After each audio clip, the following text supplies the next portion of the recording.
What should people expect? I mean, for those who know me, like for those who have known me since 2013 when I started, it's quite an artistic progress and a maturity in my compositions and music in general. From a young girl in Kigali questing after fame and catchy songs to be played on the radio to a woman delivering a message through music. So for those who don't know me and who just discovered me, this is just the beginning.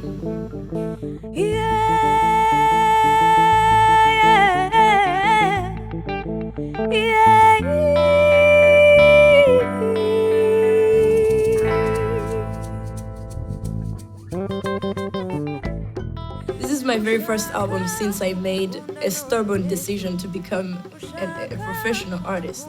Iwanyu means home.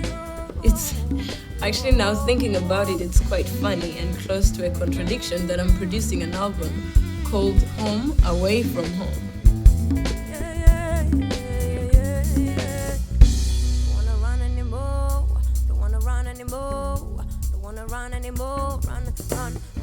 Well, this album is definitely not traditional music. It's a combination of different influences. And among them, the main influence is, of course, Rwandan traditional music. It's a melting pot. It's a fusion. Running, looking on doors, running, looking for a home.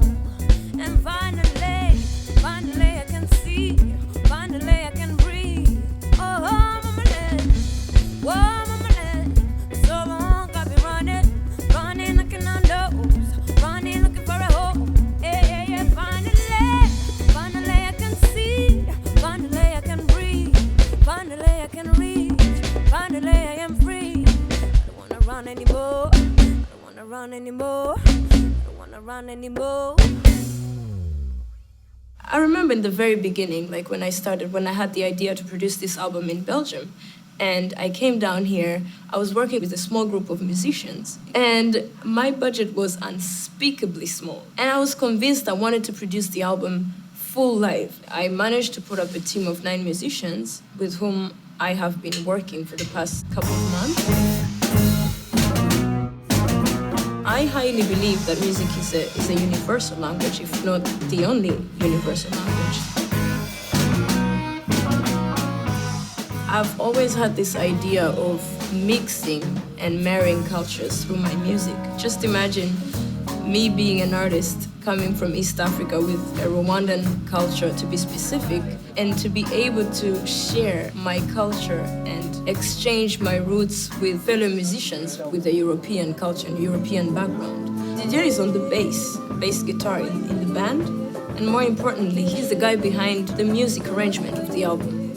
I've known him since Rwanda. We both come from a no music education background, but we have an incredible level of understanding and communicating our ideas. And I'm always like, come on guys, play with your heart, please. Let's not read, let's not write, let's play with the heart.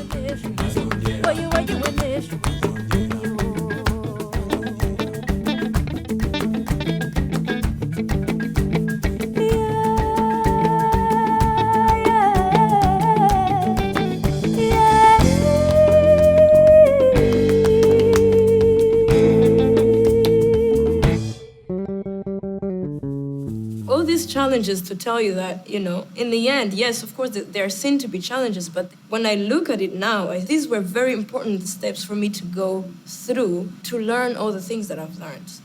They ended up being, these small things that actually put us together as a team, as small as my team was, and even to build this hope that, yeah, we can do it, and let's even build a bigger group of musicians.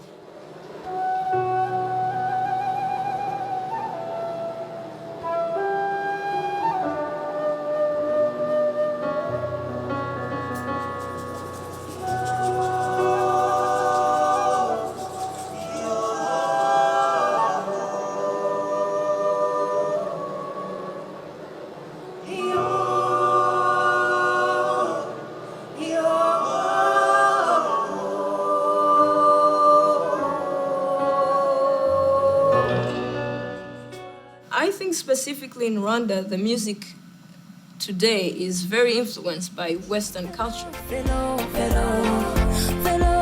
have a lot of pop, R&B, hip-hop. We have incredible artists from Rwanda doing this kind of music. We don't have quite a big number of young people interested in traditional music.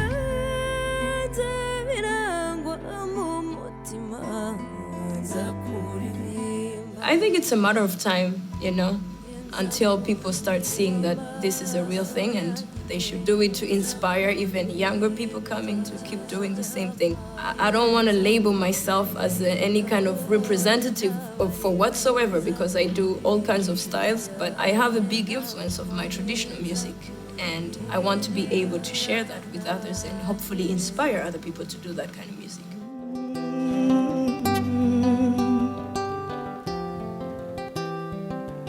Nangadev, Muraho.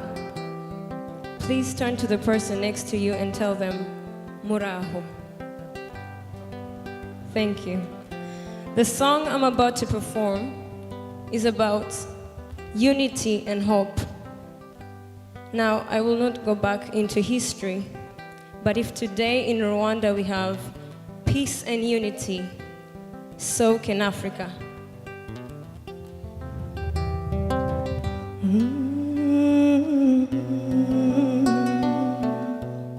See, Africa is a continent. We're talking about 54 countries, and every country has their roots, their culture, their way of expressing themselves. But I think music is one thing we kind of have in common, and if I can try to describe African music, I think it's the feeling inside that you try to bring out through singing and moving, and it's the sorrow that you put into melodies. It's the happiness that you put into melodies. It's how you express the inside of yourself.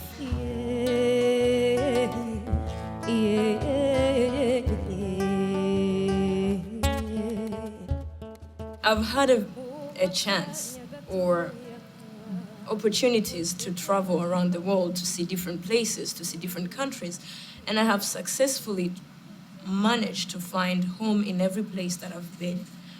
There's always this place in my heart.